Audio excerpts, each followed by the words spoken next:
Hello, hello. How everyone enjoy the talk by Win on Meta Wars? All right. They're awake. They're getting there, I think. Next up is our esteemed panel, and they're going to have a nice discussion of AI, and I'm going to let them introduce themselves. So without further ado, please go ahead. All right. Morning, everybody. We stand between you and lunch, or sit, as the case may be. We can go as long as you want, basically. So I'm Bob Flores. I grew up at the CIA, learned all about how to protect data and practiced that for 31 years before I retired from government service and then went on to form my own consulting company.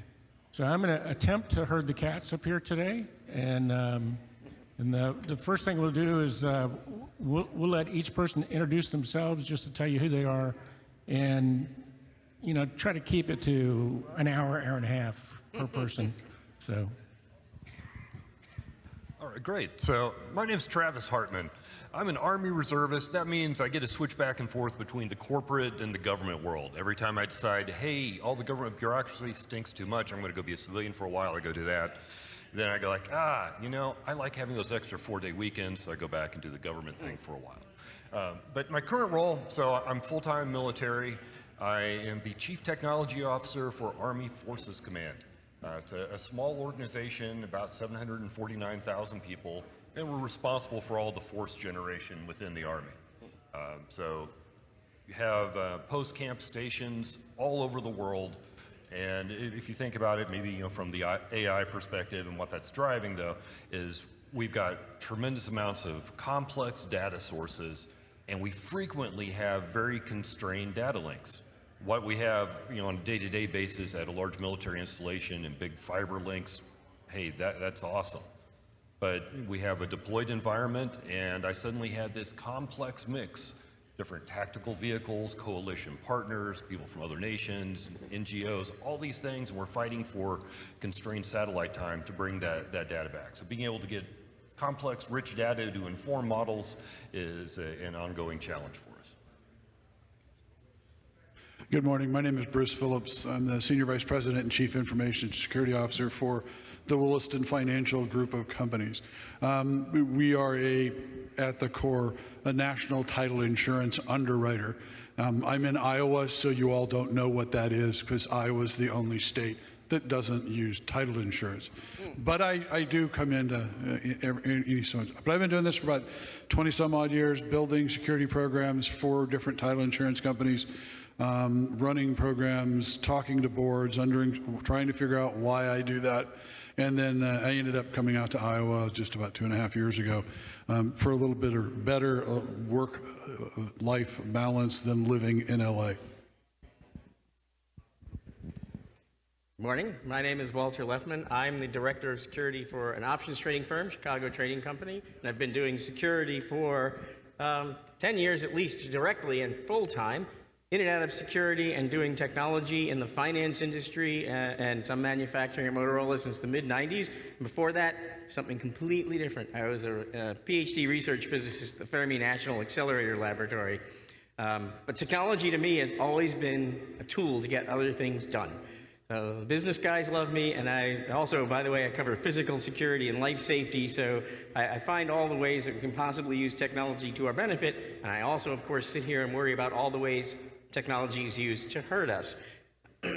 And it's always exciting to go into a new technology, and I've been thinking long and hard about AI. I know we have to get into it. As one of my friends said, AI won't take your job, but a person using AI will. So we can't shy away from it. So we have to try to ride this bucking bull. Hard act to follow with all you guys. Good morning. My name is Laszlo Gonc. I am a founder of Next Era Transformation Group.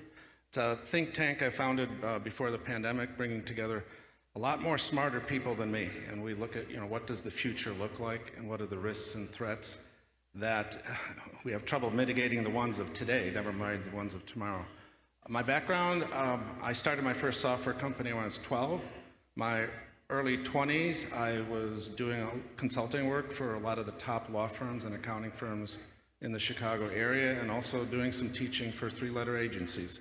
I sold off my consulting practice a few years later, joined the corporate rat race, so I've been a CXO, fill it in, and decided to go back in 2013, quit the corporate rat race, and do a lot of mentoring and coaching for startup businesses at a lot of the technology incubators in Chicago. Last many years, I've been doing a lot of volunteer work for women in cyber leadership, so that's me. Okay, great. So I'll start us off with some questions, and then obviously if anybody in the audience has questions as we go along, just let us know. So we've obviously heard a lot about AI, especially in the last couple of years, although as Ira pointed out, AI has really been around for a long, long time, especially in the form of machine learning. But I'm curious to know what you think about where are the best places that AI can be used in cybersecurity? Yes. Yeah, but So where? one of the things that we all talk about is it's hard to find good people. It's hard to find bad people. It's just hard to find people. We're all overworked. We're all understaffed. How can we leverage tools and technology to help us be better with less resources? So when I look at, so we've been using AI for years already, mostly in the machine learning, doing things like event correlation, reducing the amount of noise that we have to deal with so we can focus on what's important. And that's where I see, the newer brands of AI that are coming out. Those are the things that are only going to help us if we understand the limitations, understand how we're going to use that with a process, and it's going to help us.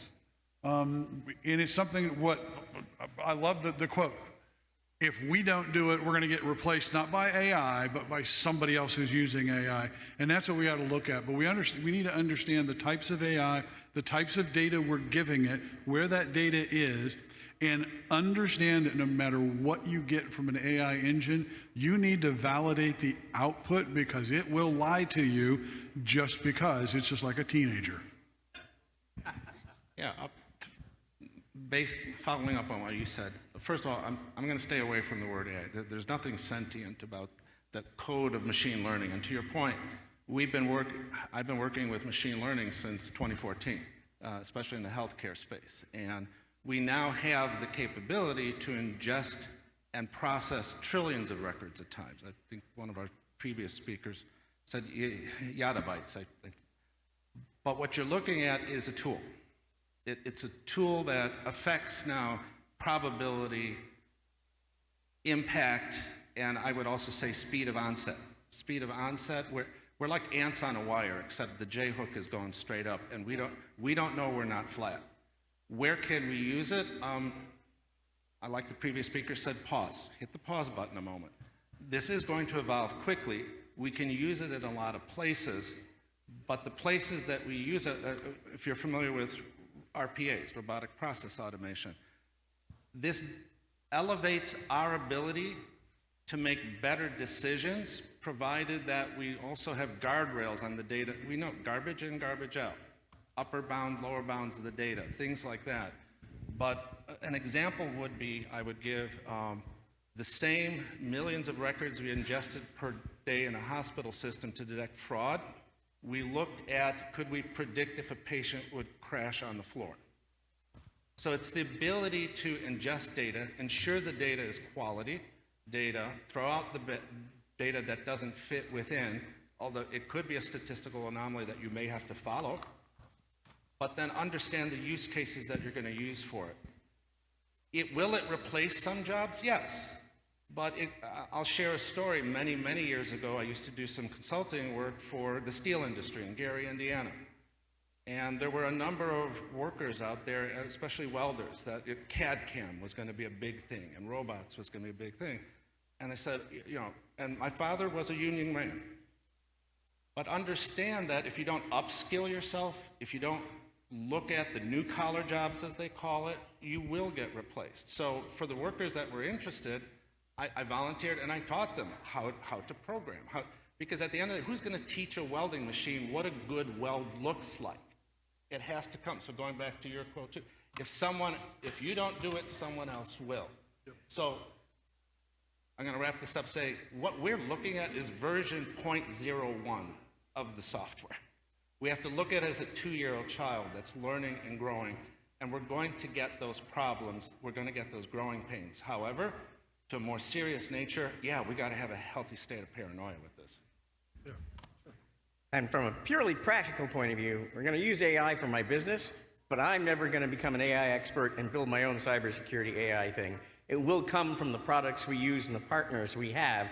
So we have to, as an industry, keep an eye on this and try to steer this because we're largely going to be passive recipients of what our vendors do with the AI. So we better be keeping them on a straight and narrow track so they don't deliver something even worse to us than we have without it. All right. So, multiple things been touched on. Hey, we want to, free up, speed processes, do those things. And kind of my perspective is, anytime I can free up humans to do human unique things, that's a win. So how do I improve cybersecurity? Well, maybe I'm using the AI to help with their timekeeping and all the other HR processes, getting rid of some of that meta work that they were doing so they can focus in on what I'm really paying these smart humans to do.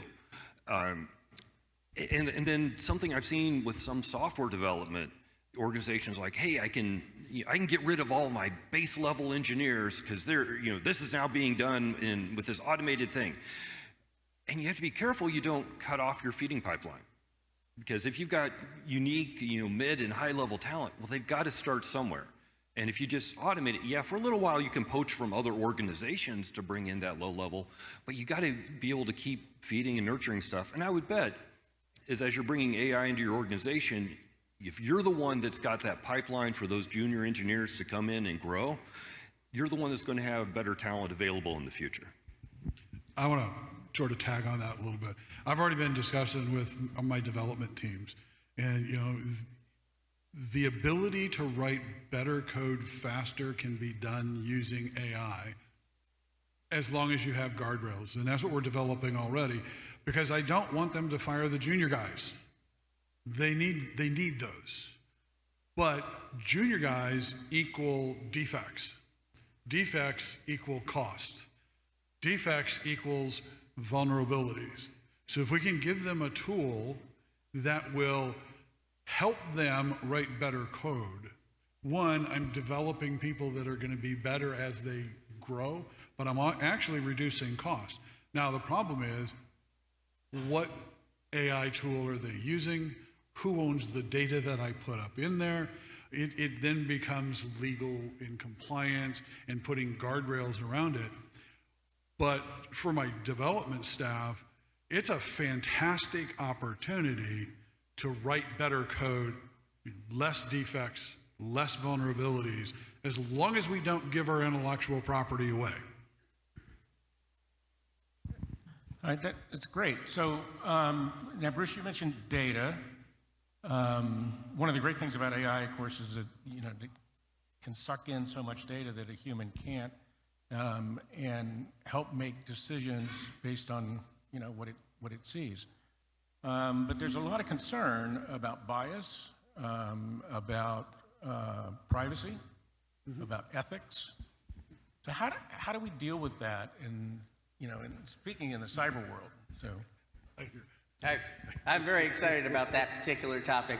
The problem with AI is scale and velocity, but the problem is what we face all the time. It's the I part.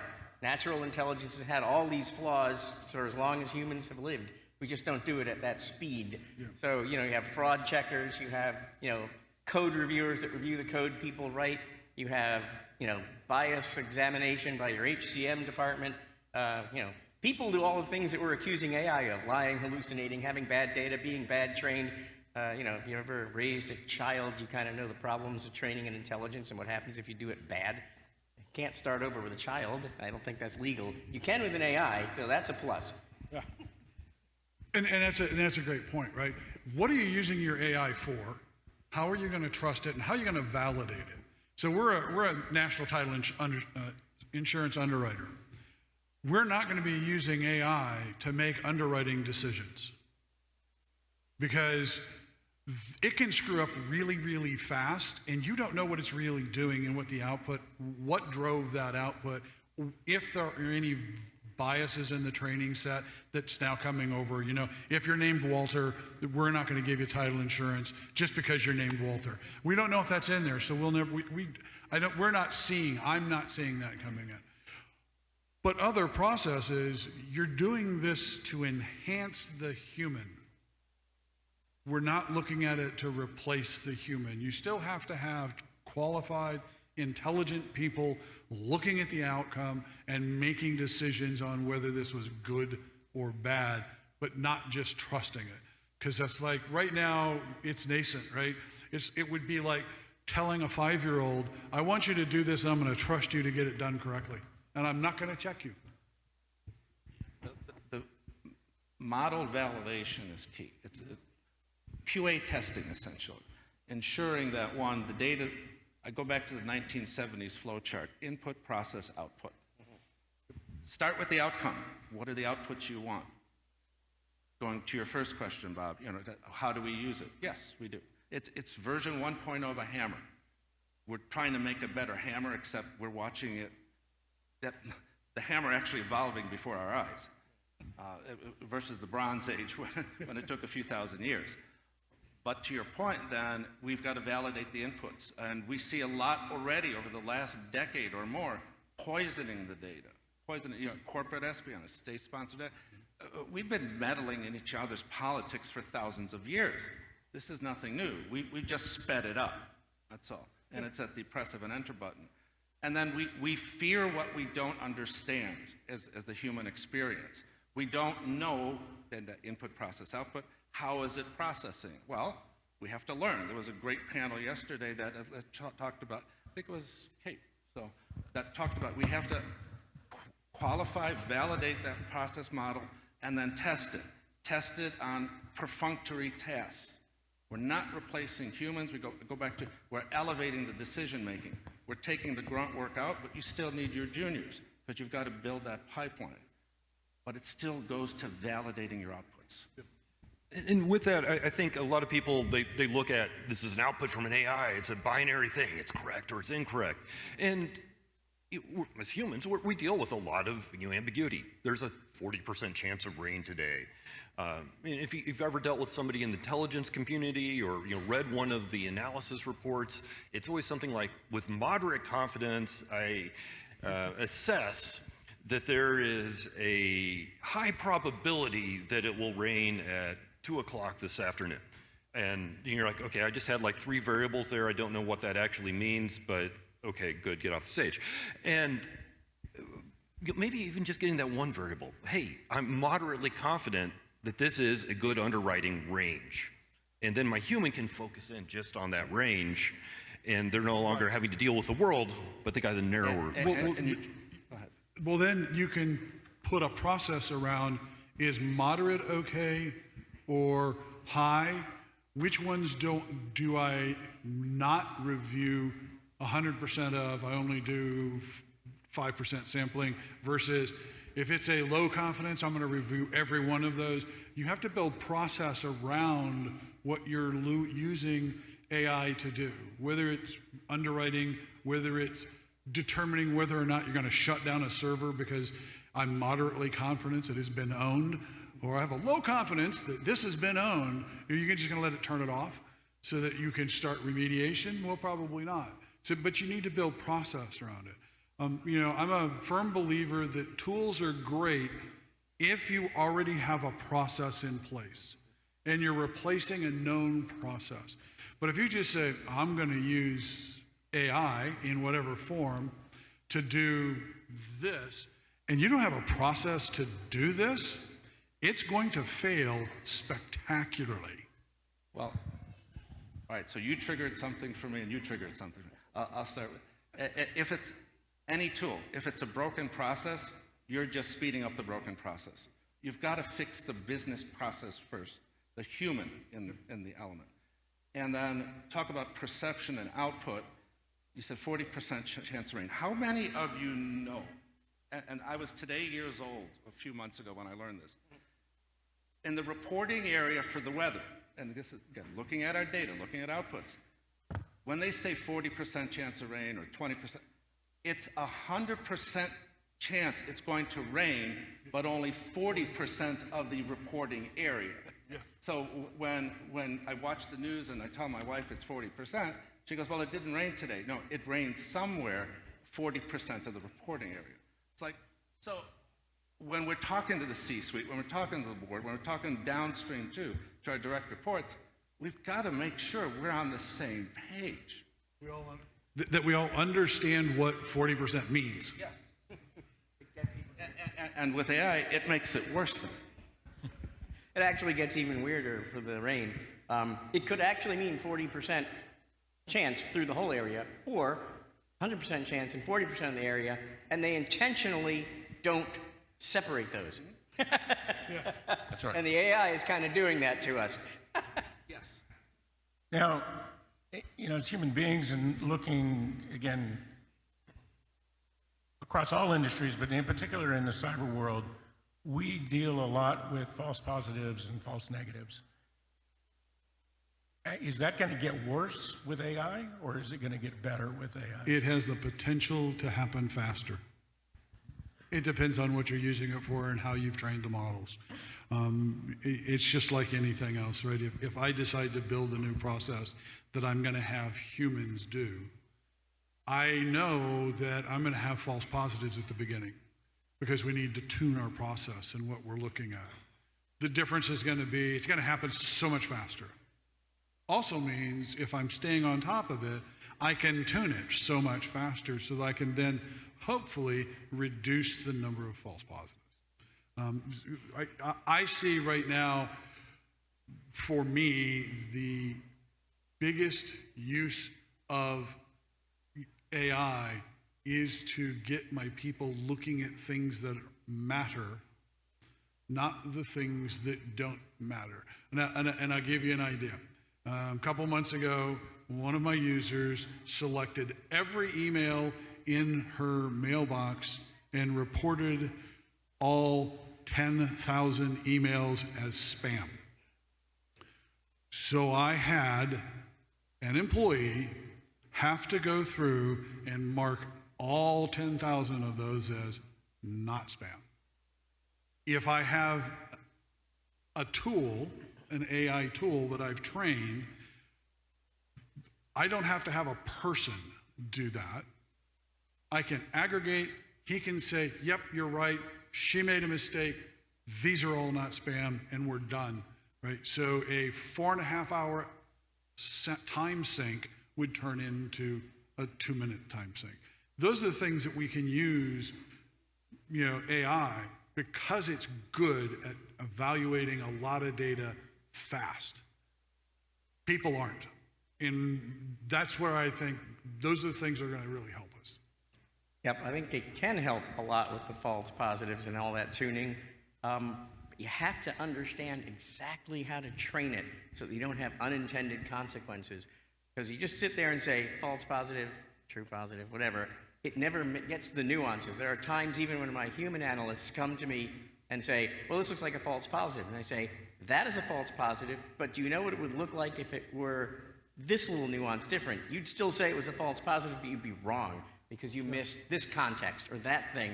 So how we get that training in there is going to be very interesting. So when we start seeing unintended consequences, which will all happen faster at velocity, how can we put the brakes on? So does that mean that when we incorporate an AI tool, that we, each of us, will have to train the tool according to our own industry, our own walk of life, whatever? Well, yeah, I think there's going to be some nuanced things that happen with each one, and even if we all went and bought, we went to a car dealership today, and we all drove off the lot with the same model from the same manufacturer and everything else. As we drove it over the next 2 weeks, that's going to learn how we accelerate, how we brake, and those onboard computers are going to adjust to the individual nuances. But it was all 4 guys in Iowa at this dealership needed a vehicle. And so that base case starts there. And then as we tune things, and there's probably some differences amongst us if we're looking at how an AI would apply to things on what we would consider acceptable. One person might be like, hey, I really want that warning that I'm following too close if it's, you know, any time. Another one, I only want that warning when it's raining heavily or something like that. So yeah, the same common systems, getting that nuanced tuning, and then going back to the more than the binary pieces. If I'm using an AI for network defense, yeah, there's some cases very clear that that's a bad thing, shut it off. There's some that are, no, that's clearly not spam, let it through. And there's another category, you know, that middle ground, which is, I need the human to look at it, or let the AI go ahead and block this thing, but if the human doesn't review it within 30 minutes or 2 hours, then let it go ahead and happen. So I haven't shut down my business too long, but I have provided the opportunity to get that human in the loop. Yeah, you brought up, all of you did, 2 words, context and experience. Yes. Last month I was at another conference, and afterwards a PhD AI student was coming up to me and tried to argue with me about it. He had 10 years worth of research, and now he was trying to write an algorithm or to be able to pull that research to be able to answer his questions, because of course he can't go back and dig through that file cabinet sort of thing. And I tried to share with him that, number one, and I love your example of the car dealership, context and experience. In the 10 years that he's collected all this research, how do you give the algorithm context and experience, like news articles that you've seen, people you've talked to in the hallways, fellow peers? You're not getting the AI model pulling the research you want or the output you want because you haven't figured out how to teach this. It's code. It's just code right now. How to imbue your context of why you need it. Prompt engineering is one thing. Adding that subtle nuance layer is another. And now the experience that you had between now and 10 years ago, we have, again, we're evolving the tool. This is version 1.0 of the hammer. But context and experience will never be replaced. And that's important in this process. We can't forget that. Absolutely. So that's a long way of saying, I don't think we're all going to build our own tool. I think as the vendor community starts thinking about how we're going to use AI as a tool, it has to have the ability for us to give it content and experience. And what you use it for, what you use it for, what you'll use it for, what I use it for, will all be different. So we'll probably start with a basic. You know, the one thing that really has me concerned was yesterday when Kate said the average lifespan of a large language model before it blows up is 18 months, and it takes $5 million to build a new one. Holy crap. I'm going to buy a tool that's only going to last for 18 months. How do I build that into my use of that tool? How do I trust that tool when I know somewhere along the line it's going to start degrading up until the point it becomes useless? And where do I start again at? Yeah, I haven't thought about that one yet. And she said that, and I went, holy. The even scarier part then is look at the budget then. You're not going to replace that model even though you have to, and you're going to be working with a bad model after 18 months. Exactly. And so That's even scarier. people are saying, AI is here to stay. If it blows up every 18 months, is it really here to stay? Well, that's where the purpose-built one, I hope, is a little bit more survivable. The large language model, very flexible.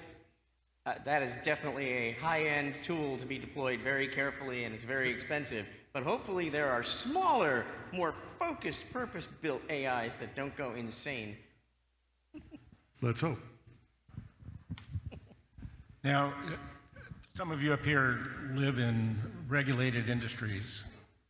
And I know certainly some work I'm doing today is also in that regulated industry. Travis, you live in one, even though you may not look at it as regulated like we do, but Is AI the right tool to keep us all on track and compliant? You know, as security professionals, we are prone to say that, you know, you can be compliant and have zero security. Yet compliance typically still falls to us to make sure it happens. So is there a role for AI there for keeping us compliant? So, absolutely. And so, you know, a lot of the government, you have to go through an accreditation type process to be able to get somebody to sign off that your system is authorized to operate in this functions and these domains and all that great stuff. Absolutely. But and I'm not going to point him out now, but I'll meet him in the back alley later. Part of what happens with that senior executive that's signing off on things, they're having to trust their staff. You know, have they done the right analysis? Because this senior executive, they're dealing with 15 other things. This is a small part of their thing, and they probably don't have deep domain knowledge, but they do have the authority to sign off on it. So they're having to trust something. So part of that trust, it may be now into the AI and how it's generating things and how it's updating things. In theory, the government's been going towards a continuous monitoring type direction where it's not just things were signed off and then 3 years later we'll look at paperwork again, because you know the adversaries go like, oh well, this was signed off on 2 months ago, like Ralph and Sam on the Looney Tunes cartoon. They clock out and we'll come back in 3 years. No, they're still engaged. So we need to be able to have more continuous things, more dynamic things, and being able to inform those decision makers. So yes, they've authorized it, but they can decide, you know what, the risk has changed. And I authorized it to be in this risk category. The risk has changed. We need to cut back on how it's allowed to do things. And maybe it's the AI part that's going to cut back on. I was letting AI have this broad swath of decisions, and now I'm not. Yeah. Yeah, I think though you hit the nail right on the head. It's authorized to do this, right? So we're in a heavily regulated industry, financial services. I have 49 different states' departments of insurance that I have to answer to. So what I'm doing in each state is different. I have the other 7 or 8 different regulators that want to get in and have us. And then I deal with large banks who are regulated by OCC and FFIEC. And because I'm a vendor to them, I have to deal with all of their angst with dealing with that. And you know, and so it's dependent on what I'm going to use it for and how I present that is whether or not it's going to be compliant to one of these different regulators. So if I'm using it in cybersecurity to just monitor login and logouts and show me an anomaly, nobody's going to care. If we say, I'm going to use this to handle consumer data, oh God, everyone's going to care how we're doing that, and every regulator is going to be all over it. If I say I'm using it to make underwriting decisions, I've got 49 different regulators that are going to be figuring out how to do that. So you have to understand where you are at, what regulatory environment that you are in, and what you're going to use it for. And that's why Walter and I were talking earlier today.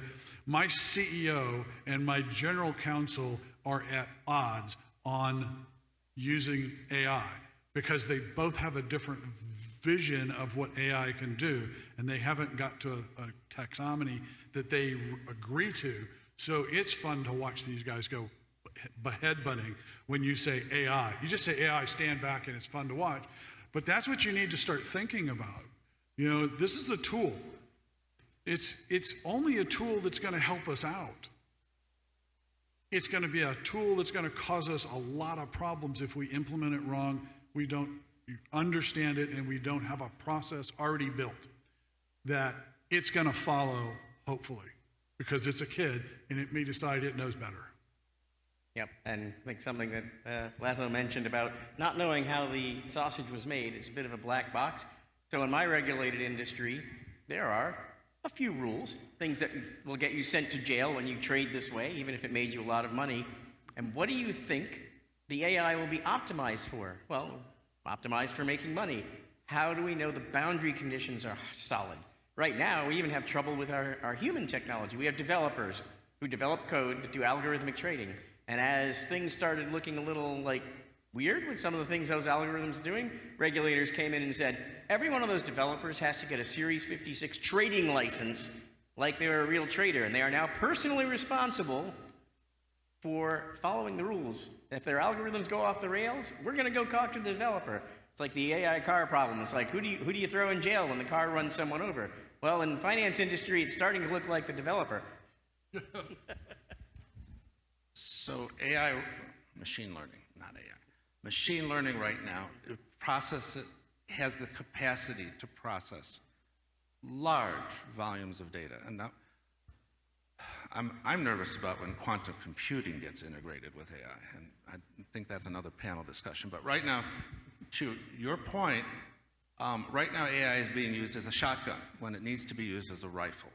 We need to limit the scope, even if it's not a highly regulated industry, because we've got a big blunt hammer right now. We have to refine the tool, and we start by refining that tool with specified use cases. Define the scope, limit that scope, see how it does, and that's how you train the AI model. We're saying, the length of 18 months, I think, is actually too long, because we already see the publicly trained ChatGPT and others. It's a mirror. Think about it. It's a mirror on the human experience and what we feed it, whether we have our own in-house model or whether we're using the public. Take a pause. This thing was trained, in theory, or allegedly, on the publicly available information on the internet. Think about that. If that doesn't scare you, More than scared. Yeah. Okay, so time for the audience. Any questions out there for the panel? Let me come down here and.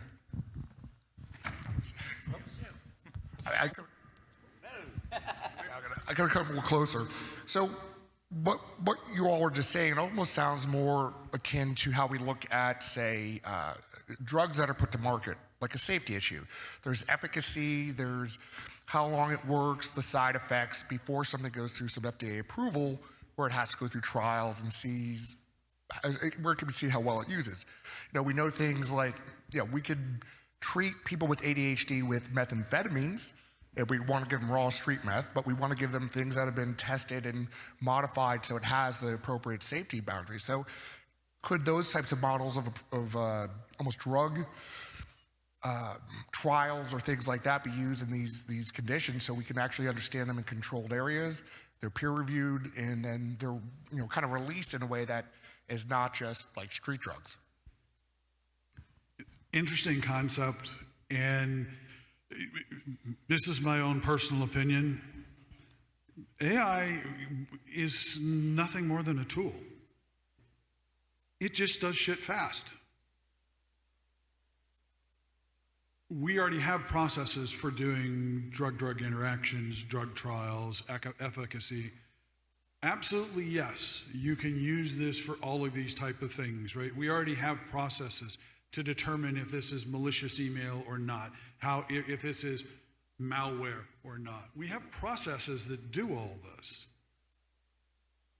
Since we have a process, you can automate that process using AI. Understanding that we don't do a really good job yet of building models.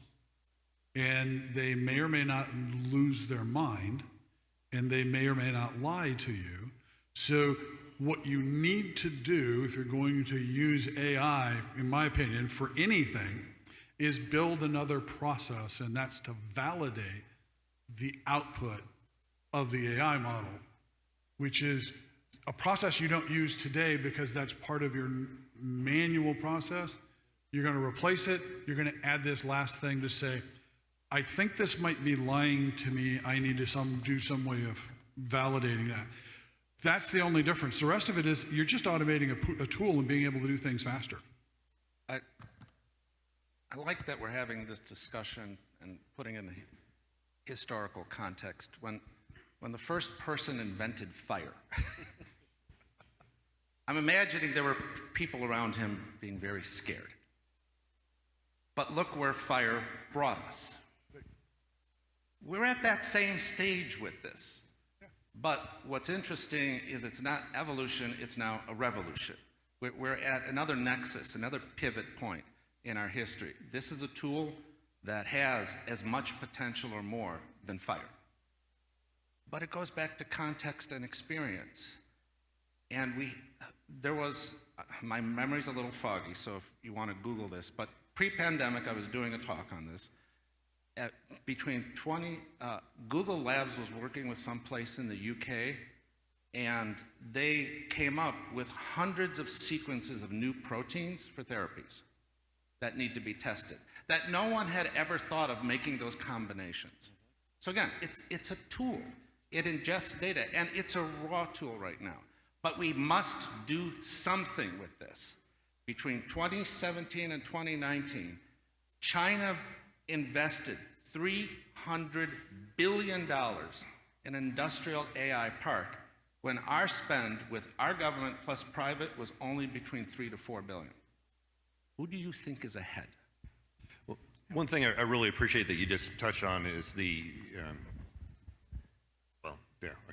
China and getting outspent order. Okay, so I didn't like that part. But the fact that they're doing things faster. Hey, for drugs, drug testing, drug development, the durations of studies, those really, well, time takes time. How does the body process something? What do they look like in 6 months? But the latitude, getting it broader, being able to look at all the different ways these proteins might fold and try different combinations, things we didn't see. Great. Some AIs, really, depending on what is, I don't care. Guess what? This one's controlling how the robot vacuum in my house works, or the robot, is mowing the lawn. Okay, I care if it's chasing my dog. Watch the cats. Yeah, but for the most part, that if it goes off the rails or whatever, it didn't. The one at my house, the vacuum, it occasionally decides it's going to try and recharge in a completely different room where there's no docking station. Don't know why. Minor nuisance, don't care, not going to spend money or time, figure out, once every month I will pick it up and go put it back on the charger. Yay. Now, if it's something where, I would say life, limb, and eyesight, that's usually, a big threshold there. I know when I go to the Moline Airport that pilot of whatever aircraft I get on has had a check ride in the last 6 months. Because they got their license, you have the skills, the knowledge, and you're good on this airframe and everything else. Every 6 months there's this validation that you're functioning properly, you still know everything that you're supposed to know, and you're unlikely to kill everybody on the aircraft. And I appreciate that. So, if it's at whatever interval, we get a revalidation that certain things are happening like they should, and that keeps that confidence level of the humans in what the AI is doing, then great. Okay, we have another question here. What's your thought process with automated vehicles utilizing AI? I'm not in that industry. I didn't quite hear. That automating vehicles using AI. It's already being done. Yeah. Do you trust it? I don't know. Is it something? If an Uber comes up today and there's no driver in it, will I get in? Probably not, because I know that it's a nascent technology. Is it coming? Yeah, I used to watch the Jetsons. Yes, it's coming. You're going where I'm going is the trust factor. I'm not saying it's bad. I'm a risk manager at heart, right? It has not gone to the threshold that is a low enough risk for me personally. I know people that love it. I know people that have Teslas that drive themselves. They think it's fantastic. I'm going, yeah, okay. And I like driving, so I don't want a car applying the brakes on me because it feels like it, because it detected something. But that's just me. Any time there's a new technology, it's not about, is this a good technology? Is this a bad technology? It's what is the risk of using this technology, and has it come into the tolerance level that I'm comfortable with. Yep. And where is it trusted?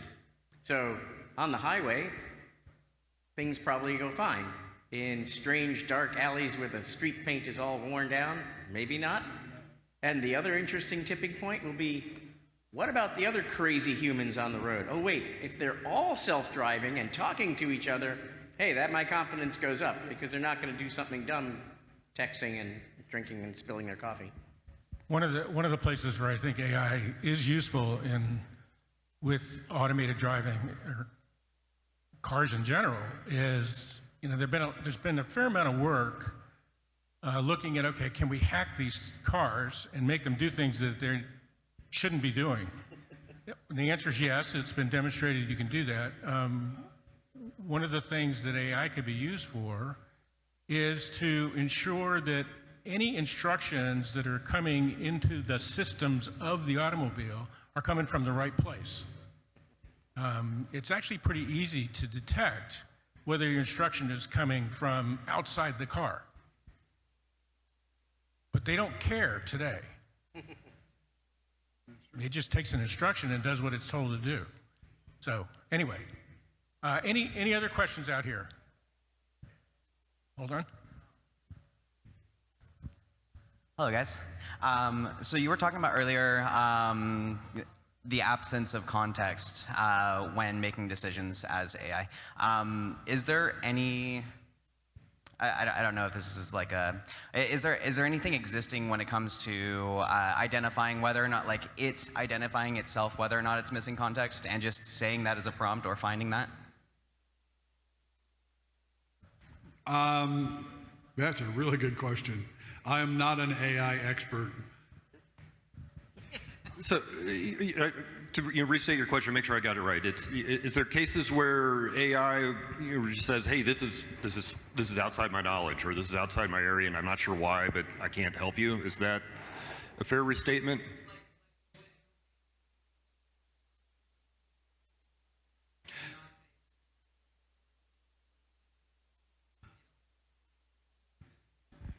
I think there are some systems that will do, not to the level of like an Intel analyst with moderate confidence, I think this, but hey, this is being extrapolated off of minimal data. And if you want to get better accuracy, and especially if you're building a new model, as you're feeding it and you're testing it as it's going along, it may not even give results in some areas because it doesn't have enough information.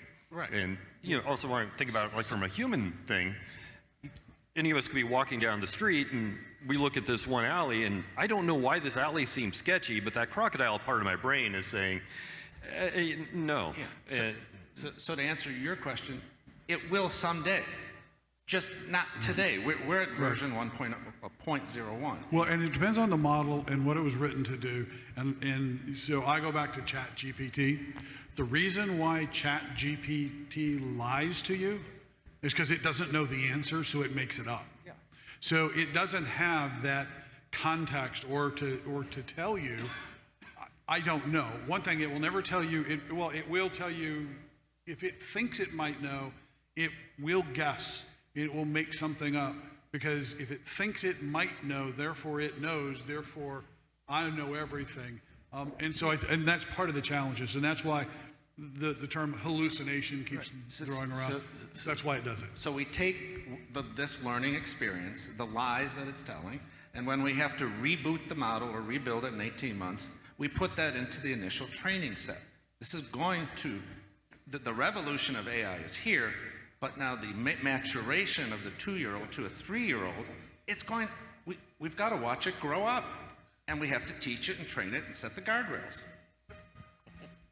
Okay, great.